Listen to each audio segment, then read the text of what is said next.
जोहार के बया हाँ जोहार गे तबे गाते को जहाँ बया पे नेल ᱧᱟᱢᱮ ᱠᱟᱱᱟ ᱱᱚᱣᱟ ᱟᱵᱚ ᱥᱟᱶᱛᱮ ᱡᱚᱯᱲᱟᱣ ᱢᱮᱱᱟᱭᱟ ᱱᱩᱭ ᱫᱚ ᱢᱤᱫᱴᱮᱱ यूट्यूबर कान तबनाय जहाँ दो संथाल को आरा यूट्यूब चैनल मेना ते और नुई साथे मिद दिन हिलो दुमका रे अडी बड़ी हुयुक कना जे नुई दिकु हतेते अडी को दाले कना और तो देला ओना बाबत तेगी बुन कुलिया पहिलो रे बया आमा उपरुम लैताम तो जो को जोहार गे इंगे शिवराज किस्कु और तीन पे इन पे नेलनामे कना संथा हसदा लाइव यूट्यूब चैनल रे और इन उपरुम दो इन इतुम दो शिवराज किस्कु और आतु कान बासडी और रामगढ़ प्रखंड और जिला दो कान दुमका गे और स्टेट दो झारखंड गे और नते फिलहाल दो नोडे दुमका गे ताहे कना नोडे गे पढ़ाई कना तो बया आमा ले नेल ले तमा वीडियो थोड़ा दिन मांग रे जे आमेम लय ले कि आम दुमका रे दिकु को दाल ले मिया तो ओना घटना तो चे लेका रे होइना पूरा थोड़ा डिटेल्स रे लय तबुन मेसे ठीक है ना घटना ले पे कना तो आते को ले के पे मतलब नोआ जे घटना कान नोआ घटना दो अडी सीरियस गया ना टॉपिक अडी सीरियस गया लेकिन नोआ सीरियस टॉपिक ओको एक्शन बको हता कना जे अबुरे नुई हसदा लाभ दानी इन मजबूरी बुझाव के दास इन दुके बुझाव के नुई आय समानते से आया लाइव चैनल रे इन अगु करिया आर तीन आपे इन दुकिन ले दड़ा पे कना मेनते आर बांखा दे इन दुक दो का हो बई अलग अलग से को इन बको सपोर्टिंग कना मेनते ठीक है तो शनिचार हिल जहाँ दो होला होला खो मांदेर हिल जहाँ दो शनिचार दिन थे कना शनिचार दिन थे कना और इन दो नोडे दुमका थे कना दुमका रे स्विगी रे कमी कना 6 खो 10 बजे हेरी 6 खो 10 बजे रे कमी कना तो इन दो अयु इन कमी कान था 10 बजे 6 खो 10 बजे तयम तो हजू कान था ने ड्यूटी दो कंप्लीट कान था और हजू कान थे रोड घड़ी गे उन दो सरस्वती भाषण हजू कान था तो पोखरा चौक रे ना पोखरा चौक रे दो ओंडे अड़ी भीड़ गे था कना ओंडे सरस्वती को भाषण को था ना बारिया डीजे था बारिया और डांस कान को पूरा और उनको हड़ दो उनको दिकु को था ना दिकु तो पूरा को न्यू बुल कान था न्यू टोल कान को और पूरा को डांस कान था और 30-35 हड़ को था ना ओंडे पूरा को डांस कान था तो इन हजू कान था है नहीं डायरेक्ट है ना ओंडे की मैं चलो भाई ये रोड है मेन रोड है जो हम जाते हैं क्या दिक्कत है पार हो जाएंगे इन बई बड़ा कान था मैं उनको इन को न्यू बुल करना सेन नहीं जैसे कि चलावना ओने तिंगुना अड़ी भीड़ गया तो मैं चलो भाई रुकते हैं कुछ देर एनता खालिया तो कान इन ओने सेन तिंगुना और सेन तोरा के उनको दिकु को ना इन थे और चितान फेड को कोयो दिया और डायरेक्ट नोड को फाड़ के था नोड फाड़ के उल्टो ना तबे खान नोते खान फाड़ के तो खान तें अते इन बाइक खो दिन उल्टो तो ना न्यूर तो नहीं तो खान दो आरो दाल खाना नोकाते अड़ी को थेबड़ा के निकाते अड़ी को थेबड़ा के नका को छापा दिंगना अंटिकान अड़ी को और तमते गाड़ी को लेबे रपु के ताम से लाइट थे लाइट को लाइट हुईना ना भड़गार हुईना ओना को लेबे रपु के और इसके बाद दो चिकाना ओंडे इन मेंदा इन को दालिंग ना तबे कान इन फोन उडुंग किदा फोन लिगत अबिया ना फोन ना फोन के फैलना ना फोन उडुंग किदा इन फोन कान तना तो फोन कान tin खादा उनको तो रेक किदिंग को बेका ओना इन गाड़ी हैंडल के नुका को तना तबे बेका अबिया लय on do rapu na phone do rapu na मतलब इन भितर दो बांग अदो तबे का फोन हो बइन दड़े दा और जस्ती रोड कान खा तिना जस्ती रोड इन जस्ती इनको थपा दिंगना को दालिंग गना को तबे खान इन रोड रे ऑप्शन बन थानला चिगे बइन मेंदा तबे खान ची मेना ते जदि इन जस्ती रोड कान खा तबे इनको डायरेक्ट इनको थपा दिंगना को इनको दालिंग गना तबे इन ऑप्शन के बन थानला ची इन मेंदा चेंज का ची बन जगह इन तबे इन थिर गिन ताहेना तबे खान आरो उनको को थपा दिंगना को दालिंग गना को तबे ओंडे ओंडे के मिटे थानला उनको मुद रे उनको टीम रे मिटे थानला मिटे कोड़ा हड़ थानला हटा कटा न्यो उनी दो बाय न्यू का थाना तो बांजू का थे उन्हें मितेना अरे भाई इसको क्यों ऐसा कर रहे हो ये नुई तो ची बाज का आपदा नुई तो खाली ओंडे ताव लगी है कना अल्पे उनका बाबा नुका या तो खान दिगना एनाबु चलो घर में चढ़े तुमको पार कर देंगे तो जैसे उन इन देख दिया खा उनते चला करते लिंग ओंडे चला गड़े इनको और फेरें कान थना उनकान बाकोर फेल दिया उनी थाय कानते लेकिन उनी उनते इदी टुका दिया उनी रुवाड़ हेना तो इन मेंदा इनको दालिंग कना इन मौज बेंक के दिल रे वेखान गाड़ी अंतरे उकुट को इन अंतरे इसका रुवाड़ हेना इसके बाद दो इन मतलब ची इन उपाय बान थेलना तो उपाय तबे खान दो इन दो 5 नंबर हॉस्टल रे कोड़ाई फोन आको तो उनको को मिता दिया जे मतलब अरे यार आले दो बाहर न को बाले सपोर्ट को आले दो जहां हॉस्टल रे मेना को उनको सपोर्ट को तो खान इन उपाय चबाना इन मने रपो दिया जे उपाय ले को इन होड़ को ले को बइन ले को तो मी घड़ी बाद मतलब 1 घंटा बाद जे हांते को बुझ नाम कदा छात्र नेता को उनको ज्यादा ना श्याम दे तो उनको बुझ नाम तो 1 घंटा बाद 10 टी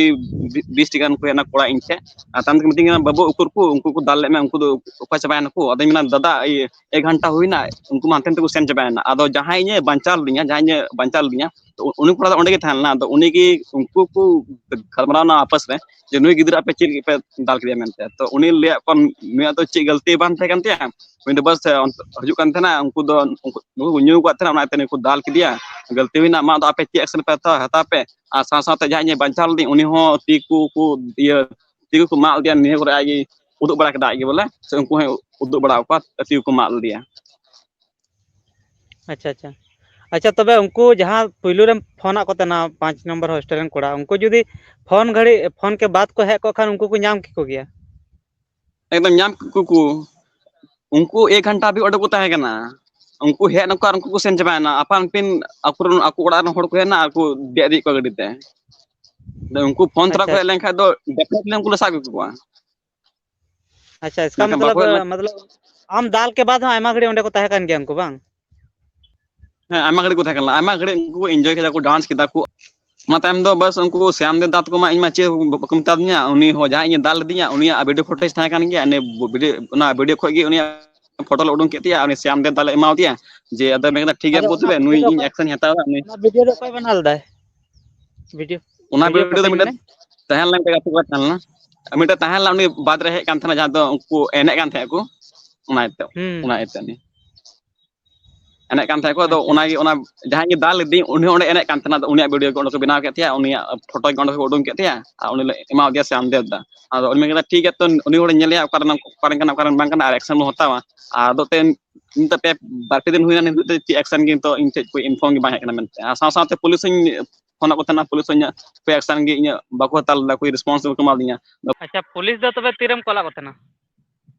पुलिस दो उन घड़ी कोला को जहां घड़ी इन ओंडे दाल कते उडुन अथर दो उन घड़ी पुलिस फोन को तो पुलिस फोन को तो उनको को कोई रिस्पांस बाको मा दिया मते को ठीक है अच्छा को सेना को ना ओंडे ठीक है नगर थाना रे को फोन को दो एनो पुलिस बाको हे लेना एनकान दो पुलिस दो और ने दोसर लग को फोन दिया मते को आपने ऐसा ऐसा कंप्लेंट दर्ज किया था कॉल किया था रात को तो आपको मतलब क्या प्लान है मतलब आपस में आप तुम लोग समझौता करेगा या फिर एफआईआर दर्ज करेगा तो इन एफआईआर का दर्ज है आमार को ध्यान तो 30-35 हड़ को तहा kana तो इन एफआईआर का दर्ज जो थोड़ तो दाल का दिया इन ओकोटा इरे एफआईआर इन दर्ज को इन हड़ को तहान तो एफआईआर इन बइन दर्ज लिदा एक्शन बइन ताल लाई और उना टाइम तबे जहाना होई कना एक्शन को उना टाइम तो बस निये कि उनको ते अपना फोटो को एमा का दो श्याम दे दागे में केदा ठीक है तबे एक्शन मो हताव ना आदो निये दबित तो कोनो अपडेट गे उनी बाय एम का मेनते चेलका एक्शन हताव से बांग ताविया और इन तो एक्शन चिकाई हतावा इन दा एक्शन बइन ताव दा उनको तो बोई नामक ना से तो एक्शन दबसे ना बांग हताव से बसे उनको दो मन को जनी चबाल का चबायना उनका का उनका बोई नामक ना नंका जदि नोआ एक्शन जदि बांग हता तो फिर उनको जहां को गलती को कमी कदा उनको मा आरो दाड़ी को नाम की हड़ कोड़ा बुन दाल के दिया ची हम तो ची बाको चिका दड़ेदा फिर आने वाला दिन रे आरो नंका घटना हुई दड़िया नुआ मा गारंटी को हुआ नुआ मा इन में मेन कना बांग गारंटी की हुई नुका हुआ चदा जे आबो नुआ संथाल कम्युनिटी संथाल पागमा हर नोडे संथाल कम्युनिटी अडी मतलब खत्म गया दम खत्म गया जे खातिर तो नुका हुई कना और नुका तो हुई गया तीन हुई नहीं साथे गपा हुई हने साथे मिया हुई हने साथे नुका हुई चदा जे उनको को बुझ किदा हैं उनको को बुझ किदा बामा नुको हर दको कमजोर गया को कोई एक्शन बाको ताल जदा होय नि गिद्रे बन दाल के दिया कोई एक्शन बाको ताल मन को हेल गया को हॉस्टल कोड़ा हेलना जतो को और कोई एक्शन बाको ताल दा नुको तो इनका बन दाल को मेनते और उनाते हड़ कोड़ा को दाल को इनको इन जनी हड़ कोड़ा कान गया माने को उना रे फायदा को उठाव किदा अच्छे मेनते दाल के पूरा गे थोड़ा दिन लहा बो नेले जहां अपे दुमका रे नुका घटना घटालना हसडिया रे जहां रे बितकिल तेन खाते तो मिटे संताल कोड़ा को दाल गोय ले दिया बोले तो आप आम सते हो नुका तो घटना हुई को अगर उनी बाय बंचा काम किया जहां कोड़ा दरा में बंचा के में तो आम सते हो बड़ी हुई दड़ी को एकदम बड़े हुई को डेफिनेटली बड़े हुई को और बड़े हुई को ना गारंटी बड़े हुई को यदि उनी होड़ बाय था को बा जाने बंचा को दी उनी होई न्यू पुल था को बा पे गारंटी बोला इन को दाल किंगे पूरे मतलब कोई ठिकाना बाहर पूरे रात तहन 11 बजे कान थे ना जदि आम सते जहां बड़ी हुई को से उन रह बुन नेल के गया जहां एसडीआर हुई ले उन रे दा फिर उनिया ये लगी ते नया लगी ते पूरा बुन रैली किदा रोड जाम किदा बुन आयमा रकम बुन कोशिश किदा है से बांग तो आम सते जदि नुका बड़ी हुई फिर आम सते नुका बड़ी हुई को खान नुका के पसे हुई को फिर रोड जाम हुई को नारा हुई को रंगाव रैली हुई को है से एकदम एकदम नोमा ते गारंटी हुई को जुदी इन को गोय लिंखा तबे खान मुकेश आरडीएस हुईना से छात्र नेता हुईना जो को रोड को जाम किया और को मेन किया इसको न्याय दो उसको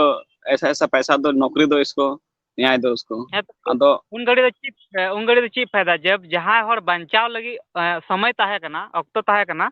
से उनको सा लगी उनी समय तो ताहे कन से जहां को उनका को दाल ले मिया उन घड़ी दो बांग को हिजु कान बांग को बोले समय रे नवा निका अब संसार तला रे नुका ता मिया बांग मा कि आले दो नवा हॉस्टल रे बाहर रे बाले गड़ो को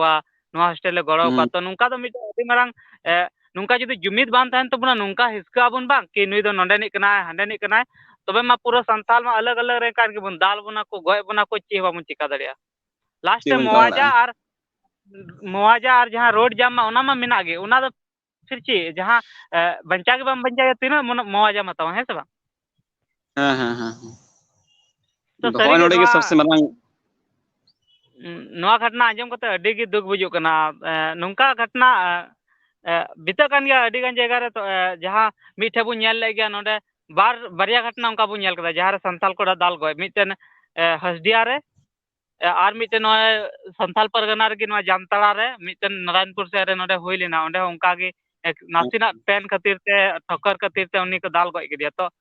जुदी नवा को एक्शन बाबुन हतावा तो इन दो जहां तक इन सोचा दसे कि आरगी अब पुसड़ा को बुझ इदी बना और को दाल इदी बना गय इदी बना को और ची हो तो मान चिका खान बस निये गे उनको माते फ्री को नाम दे तो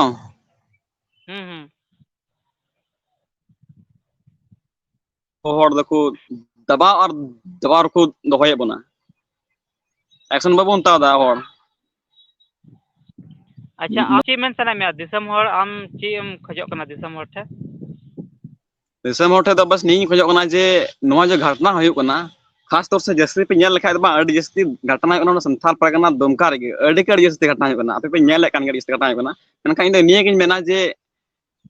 जहां गे इन बा मतलब जहां जहां दुमका में जहां संथाल परगना हड़ बना को मतलब अबो हड़ दो संथाली कम्युनिटी अडी कमजोर गया अबो नवा उरी जरूर यदि बांग उरी जो आम तबे खान इनका गे अबो हड़ को दाल बोना और एनेका गे ते इन हो जैसे आमा हड़ गे गोटा इन कमी कना ते नेतार को कोड़ा इधर को से अंकन को चला कना आदो ओने उनका मतलब दाल गoj बना को उसको दाल गoj बना बस इनेगी आ चेत मेना आदो गoj बना को बस अब संथाल कम्युनिटी ने कटे के बनुआ दिसम उठे ची मेना ते बस दाल गoj के हुआ निये के हुआ चदा जे एकता के बनुआ अब होड़ा एकता के बनु तमना जे ते निका हुयु कना मेनते इन दो नवार दो नवा मेन सनाया कि नवा दो अडी दुख घटना कना और इन दो नवा के मेन सनाया कि जीवत ताहरे अब एकता बुन दिखामा एक दूसरे बोया को जहां अटके टोड़े को तहना जहां साथे बड़ी हुई कना उनी बुन गड़वाय मा गय कते मा जहां नारायम से रैलीयम से रोडम जमा नवा दो कोई फायदा बनवा सच्ची बाम कोई फायदा बनुआ हम लहा नितो दो नवा कथा दो मतलब नितो नुमका कथा दो मिटे बांग उडुम कना मतलब जे इनको सपोर्ट जमेनते ओको इ सपोर्ट लगी ते नितो ओनो संथाल नितो ओने दुमका रे ने यूट्यूबर मेना को नितो मिटे मी होड़ इनटे बाको कना मेनते इंटरव्यू कता से चिका से चिका बांग कना ना हो उन निद 11 बजे घटना घटाव कना और से जतोड़ को हेलन गया आ मिटे गानो यूट्यूबर इनटे बाको कना बांग मेनते ची आम साथे हुई कना ची आम साथे बांग कना दको चे एकता के बनु अब संथाल होड़ दो इन दिन मेना नवा न्यूज दो बाबुन दबा चुआमा और हो नुका जहां तना जल्दी बुन जस्ती बुन बना दो इन बुन बनावा और इन दिन मेना उनको साथे करवाई हुयु गिमा और जदी आम सपोर्ट रे अडिगान हड़ को हजुआ जदी जुमित कते तो जरूर हुयु और जदी एकला एकला मा मेने करनी जहां लका एकला दो चिकाते आम तो बतो तहन तमा दिनम गी दुमका रे हजु सेनो कना तो चाहते उना हड़ ताला रे उना हड़ चितार केस साम से जहाना तो आम से हो बतर तहना है सबा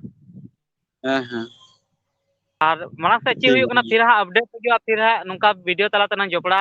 मानखान तेहिया वीडियो नोडे के नंग मुचे बस हाँ जतो को जोहार के मुचे